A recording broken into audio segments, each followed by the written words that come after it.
Hello and welcome to the Durham Tech Instructional Video Environment, also known as DIVE. My name is Trey Thornton and I'll be your guide through this NOS-130 Windows Single User Instructional Video course, which covers the overview of the Windows 7 operating system. So with so much to cover, let's dive in.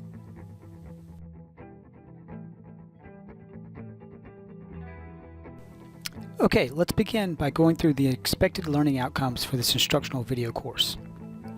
First, we will discuss the different editions of Windows 7 and what each edition offers.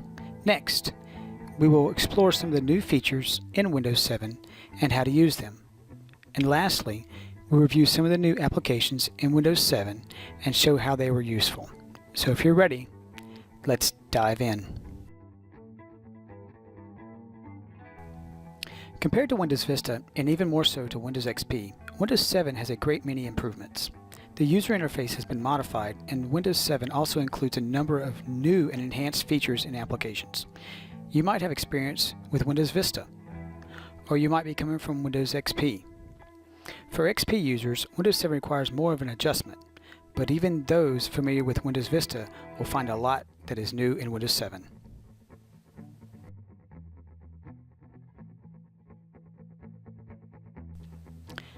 Now, Windows 7 comes in 6 different flavors, or officially known as editions. I will briefly review each edition and provide you with some basic need-to-know information to help you decide which edition is right for you. I will begin with the edition that has the least amount of features and end up with the edition that has all the bells and whistles. First, we will begin with Windows 7 Starter. This is the most basic Windows 7 edition. Since Windows 7 Starter supports less features than any other edition, it requires less system resources. It is typically found pre-installed on netbooks. If your computer has a less robust CPU and no more than 1 GB of RAM, you should go with Windows 7 Starter to avoid a slow system. Next is Windows 7 Home Basic. This edition is not available in first world countries. It was designed for emerging markets and forms an intermediate between Starter and the following editions. Due to geographical activation restriction, it can only be activated in countries where it is sold. You should use this edition as a budget alternative to Home Premium if it is sold in your country.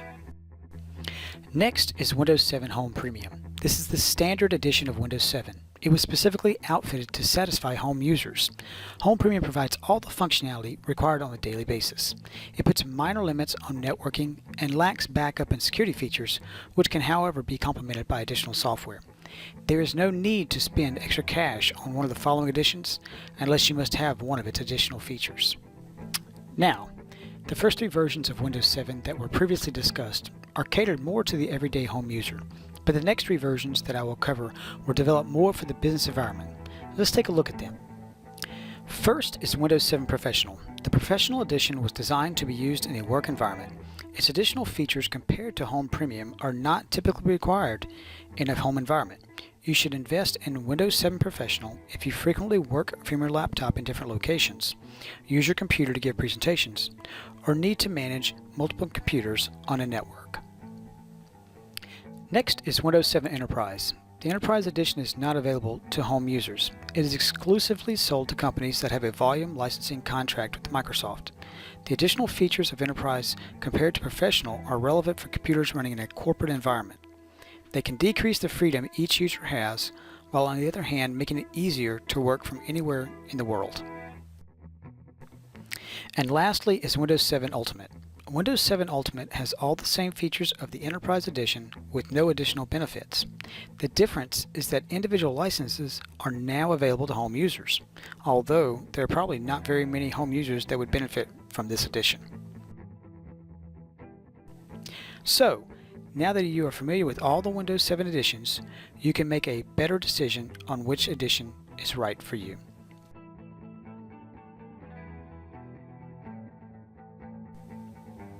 For additional information regarding Windows 7 and all of its features, I have provided some resources below. First, here's a link to the Microsoft Windows 7 Edition comparison. To go along with that, here's a link to the Microsoft Windows 7 features that will be helpful as well. Now that you have some info about the new features in Windows 7, let's dive into working with them. Okay, I'm going to begin with the Windows 7 desktop. When you use Windows 7 for the first time, you're going to notice several changes and improvements to the Windows desktop, some of which include the improved taskbar, a function called Jump List, and some additional features that help with arranging the windows on the desktop. So let's begin by taking a quick tour of the desktop. We will begin with the taskbar. You'll see that the taskbar buttons are larger now, and that the text is turned off for a cleaner look. You might also notice that the old Quick Launch area is gone. In Windows 7, you can think of the entire taskbar as a Quick Launch area that you can pin programs to. Okay, from the Start button, let's right-click a program and select Pin to Taskbar. Or just drag the program's icon directly to the taskbar. Now you can click the Pin button to open the program. You can also move taskbar buttons around now and put them in the exact order you want. This is a change I especially like.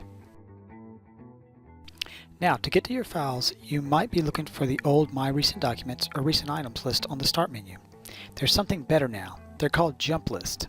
These are short menus that help you quickly get to those files you need the most. Remember how My Recent Documents and Windows XP showed a jumble of different types of files, as shown here? Well, Jump List also show your recent files, but now they're organized by program. Just right-click the program's button on the taskbar, and then click the file you want to open. You can also open another window for the program, say to open a second Notepad file. Just click the program's name.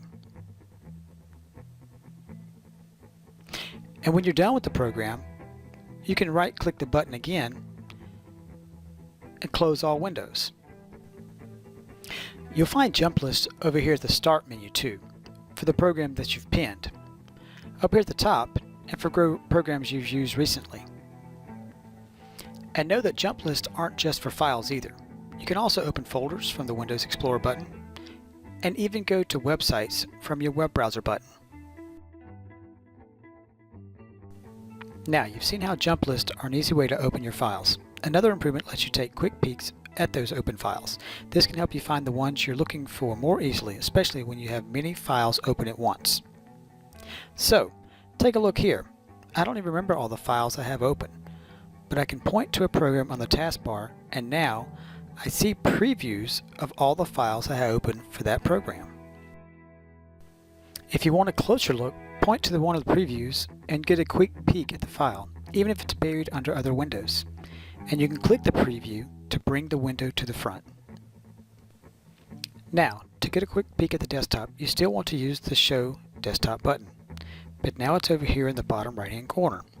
And if you don't look closely, you could miss it.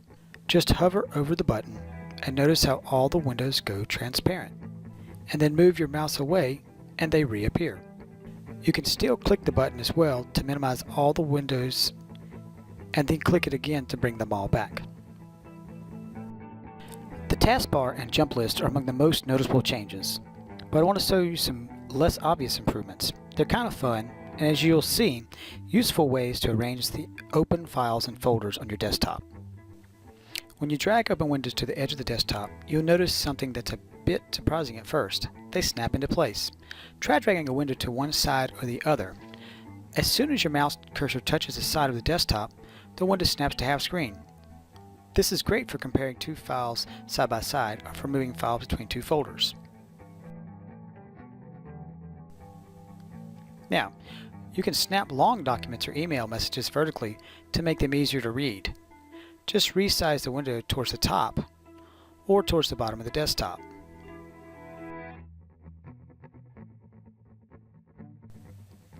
And you can maximize windows completely by dragging them to the top of the desktop. Now, when you have too many open windows on your desktop, try this to focus on a single window. Left-click and hold the top of the window, and then shake it by quickly dragging back and forth. All the windows then minimize.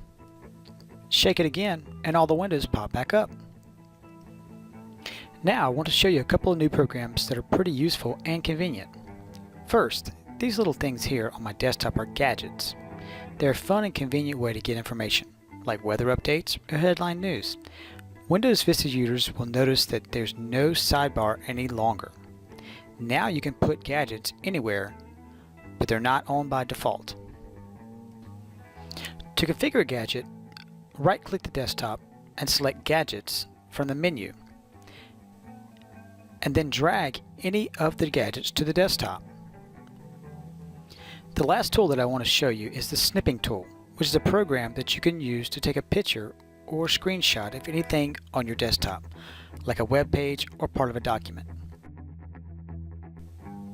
You can snip a window, the whole screen, or just a section, either in freeform or rectangular. When you're done snipping, you can also annotate the picture, either by using the built-in highlighter or one of the pens. There's even an eraser. Then you can either save it to file, copy and paste it into another program, or send it in an email. The buttons are right in the snipping tool task menu. As we come to the end of this instructional video, I'd like to recap the items that were covered. First, we discussed the different editions of Windows 7 and what each edition offers. Next, we explored some of the new features in Windows 7 and how to use them. Lastly, we reviewed some of the new applications in Windows 7 and showed how they were useful.